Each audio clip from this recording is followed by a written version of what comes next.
اعوذ باللہ من الشیطان الرجیم بسم اللہ الرحمن الرحیم۔ شروع اللہ کے نام سے جو بڑا مہربان اور نہایت رحم والا ہے۔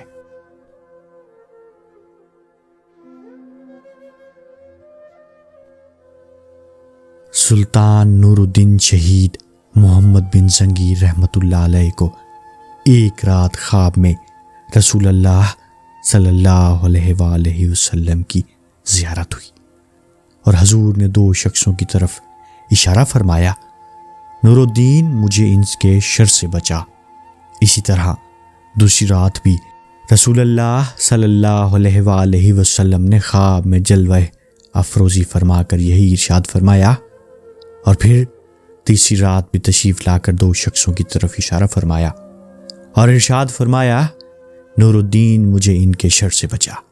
سلطان نور الدین نے جب متواتر 3 رات رسول اللہ صلی اللہ علیہ وآلہ وسلم کی تشریف آوری دیکھی اور حضور کا دو شخصوں کی طرف اشارہ فرمانا اور یہ فرمانا مجھے ان کے شر سے بچا سنا تو بے چین ہو گئے اور اپنی فراست ایمانی سے سمجھ گیا کہ مدینہ منورہ میں ضرور کوئی واقعہ ظہور پیش ہوا ہے، جس کے باعث آقا دو جہاں صلی اللہ علیہ وآلہ وسلم نے مجھے یہ ارشاد فرمایا۔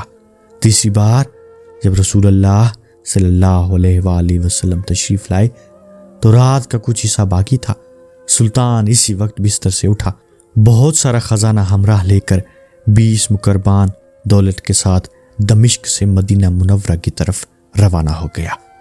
16 دن کے سفر کے بعد مدینہ منورہ پہنچ کر سلطان نے خزانے کا منہ کھول دیا اور منادی کرا دی کہ اہل مدینہ پر آج درہم و دینار کی بارش ہوگی۔ ہر چھوٹا بڑا اس خبر کو سنتے ہی بارگاہ سلطانی کی طرف دوڑ پڑا۔ ہر شخص باری باری سے باریاب ہوتا رہا اور انعام و کرام سے مالا مال ہو کر رخصت ہوتا رہا۔ اسی طرح سارا شہر سلطان کی نظر سے گزر گیا، مگر وہ موذی جو خواب میں دکھائے گئے اور جن کا حلیہ پتھر کی لکیر کی طرح سلطان کے دماغ پر نقش تھا نظر نہ آئے۔ آخر سلطان نے روضہ نبوی کے بعض خدام کو دریافت فرمایا کہ کوئی ایسا شخص تو نہیں جو انعام کے لیے نہ آیا ہو۔ انہوں نے عرض کیا، اول تو سب لوگ حاضر ہو چکے ہیں، فقط 2 خدا رسیدہ بزرگ نہیں آئے جو مغرب کے رہنے والے ہیں اور دن رات عبادت میں مشغول رہتے ہیں۔ سلطان نے حکم دیا ان دونوں کو بھی حاضر کیا جائے۔ کچھ دیر کے بعد 2 آدمی سلطان کے سامنے لائے گئے۔ سلطان نے آنکھ اٹھا کر دیکھا، ایک نظر میں ہی پہچان لیا یہ وہی 2 شخص ہیں جن کی طرف رسول اللہ صلی اللہ علیہ وآلہ وسلم نے خواب میں اشارہ فرمایا تھا۔ پوچھا، تم دونوں کہاں رہتے ہو؟ کہنے لگے، روضہ مظہرہ کے مغرب کی جانب مسجد کی دیوار سے بنا ہوا ایک ویران سا مکان ہے جس میں ہم رہتے ہیں۔ سلطان نے انہیں وہیں چھوڑا، خود سیدھا ان کے مکان میں داخل ہو کر ہر طرف دیکھنے لگے۔ مکان کا سارا سامان مختصر سا تھا، مگر جس قدر تھا زبان حال نے مکینوں کے زید و ورا کی شہادت دے رہا تھا۔ طاق پر قرآن مجید رکھا ہوا تھا، اس کے علاوہ کچھ اور کتابیں بھی تھیں جن کے مضامین 15 نصائب سے محلو تھے۔ ایک کوئی فقیروں اور مسکینوں میں تقسیم کرنے کی غرض سے غلے کا ایک ڈھیر لگا تھا جو فرش پر پڑا ہوا تھا اور فرش پر ایک بہت بڑا بورا بچھا ہوا تھا۔ ان میں سے کوئی چیز بجائے خود قابل اعتراض نہ تھی۔ سلطان حیران تھا، اب کیا کیا جائے؟ آخر اس قدسی جذبہ نے جو اسے دمشق سے کشاں مدینہ لے آیا تھا، اس کا ہاتھ بورے کی طرف پڑا کہ دیکھے تو صحیح اس بورے کے نیچے کیا ہے۔ بورے کا اٹھنا تھا، ایک خوفناک حقیقت کا انکشاف ہوا۔ ان ملعونوں نے جن کے تقدس کا گھر چرچا تھا، ایک نقب لگا رکھی تھی جس کا رنج و حجرہ نبوی کی طرف تھا۔ پاس ہی ایک گھڑا تھا جس میں کھودی ہوئی مٹی بھر دی جاتی تھی اور جب رات ہوتی تھی دونوں نقب زن اس مٹی کو تھیلوں میں بھر بھر کر بقیع کے میدان میں ڈال آیا کرتے تھے۔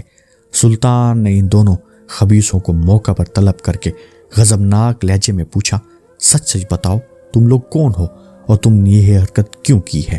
پہلے تو انہوں نے ادھر ادھر کی باتیں کرنا شروع کر دی، لیکن موت سر پر منڈلا رہی تھی۔ سوچا کہ اب بتائے بغیر ہم زندہ نہیں رہ سکتے۔ نڈر ہو کر بولے، ہم نصرانی ہیں، ہماری قوم نے ہمیں اس مقصد خدمت پر مامور کیا ہے کہ مراکشی حاجیوں کے بھیس میں مدینہ پہنچ کر نقب لگا کر تمہارے پیغمبر کی قبر تک جا پہنچے اور ان کی لاش کو نکال کر بے آبرو کریں۔ توبہ استغفر اللہ، ہمارا کام ختم ہو چکا تھا اور نقب قبر تک پہنچ ہی چکی تھی کہ دفعتاً آسمان پر بادل گرجا، تیز ہوا کا جھکڑ چلنا شروع ہو گیا، زلزلہ آیا اور اس کے بعد تم یہاں آ پہنچے۔ سلطان کی اس وقت عجیب حالت تھی، دل الٹ گیا، جگر پانی ہو گیا، آنکھوں میں آنسو آ گئے، اتنا رویا کہ داڑھی آنسو سے تر ہو گئی۔ پھر سراپہ جلال ہو کر اٹھا، اپنی تلوار کو باہر نکالا، کناروں سے ان دونوں ملعونوں کی گردنیں اڑا دی اور ان کی ناپاک لاشیں آگ کے سپرد کر دی اور ان کو آگ میں جلا ڈالا کہ رسول اللہ صلی اللہ علیہ وآلہ وسلم کی جناب میں گستاخی کرنے والوں کا یہی حشر ہونا چاہیے۔ اس کے بعد سلطان کے حکم سے حجرہ نبوی کے ارد گرد ایک گہری خندق کھودی گئی، جسے پگھلے ہوئے سیسے سے پاٹ دیا گیا تاکہ کسی خبیث نقب زن کا ہاتھ دوبارہ رسول اللہ صلی اللہ علیہ وآلہ وسلم کی آرام گاہ تک نہ پہنچ سکے۔ اس ویڈیو سے ہمیں یہ سبق ملا کہ ہمارے رسول صلی اللہ علیہ وآلہ وسلم کے قبر انور میں استراحت فرما ہو کر بھی زندہ ہیں اور سارے عالم کی نیک و بد اعمالیوں کو دیکھ رہے ہیں اور سب کچھ جانتے ہیں۔ یہ بھی معلوم ہوا رسول اللہ صلی اللہ علیہ وآلہ وسلم کا حیات النبی ہونا، آپ کے جسم انور کا محفوظ ہونا ایک ایسی حقیقت ہے جسے نصرانی تک بھی تسلیم کرتے ہیں۔ جبھی تو وہ رسول اللہ صلی اللہ علیہ وآلہ وسلم کے جسد اطہر کو قبر انور سے نکال لانے کے لیے اتنی دور سے آئے اور تگودو کر رہے تھے۔ پھر جو برائے نام مسلمان رسول اللہ صلی اللہ علیہ وآلہ وسلم کو مر کر مٹی میں مل جانے والے کہتے ہیں، وہ نصرانیوں سے بھی گیا گزرا ہے۔ کیا ایسا نہیں ہے؟ اور یہ بھی معلوم ہوا بظاہر قرآن پاک پڑھنا، عبادت کرنا، صدقہ و خیرات کرنا، نیکیوں کی صورت بنائے رکھنا اور اس امر کا موجب نہیں کہ وہ شخص واقعی ایسا ہوگا، بلکہ بعض افراد ایسے بھی ہوتے ہیں جو بظاہر بڑے پارسا نظر آتے ہیں مگر باطن سرور دو عالم صلی اللہ علیہ وآلہ وسلم کے بے ادب ہوتے ہیں، گستاخ ہوتے ہیں۔ اس لیے خود رسول اللہ صلی اللہ علیہ وآلہ وسلم نے ایسے لوگوں کے لیے ارشاد فرمایا کہ یہ لوگ انسانوں کے لباس میں بھیڑیے ہیں۔ اور مولانا رومی نے بھی فرمایا، بہت سے شیطان بھی انسانوں کے بھیس میں پھر رہے ہیں، لہٰذا ہر شخص کا متعد نہ ہونا چاہیے، لیکن کچھ پہچان بھی پیدا کرنی چاہیے۔ یہ بھی معلوم ہوا کہ سلطان نور الدین رحمۃ اللہ علیہ بڑا ہی خوش نصیب سلطان تھا، جسے رسول اللہ صلی اللہ علیہ وآلہ وسلم نے اپنی اس خدمت کے لیے منتخب فرمایا۔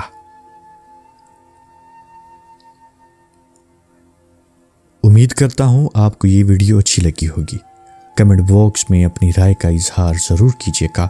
اگر ابھی تک آپ نے ہمارے چینل کو سبسکرائب نہیں کیا، برائے مہربانی چینل کو سبسکرائب کیجیے تاکہ آنے والی تمام ویڈیوز آپ تک بآسانی پہنچ سکیں، اور اس ویڈیو کو زیادہ سے زیادہ شیئر کیجیے کیونکہ یہ بھی ایک صدقہ جاریہ ہے۔ اس دینی کام اور دین کو پھیلانے میں ہماری مدد فرمائیے۔ جزاک اللہ۔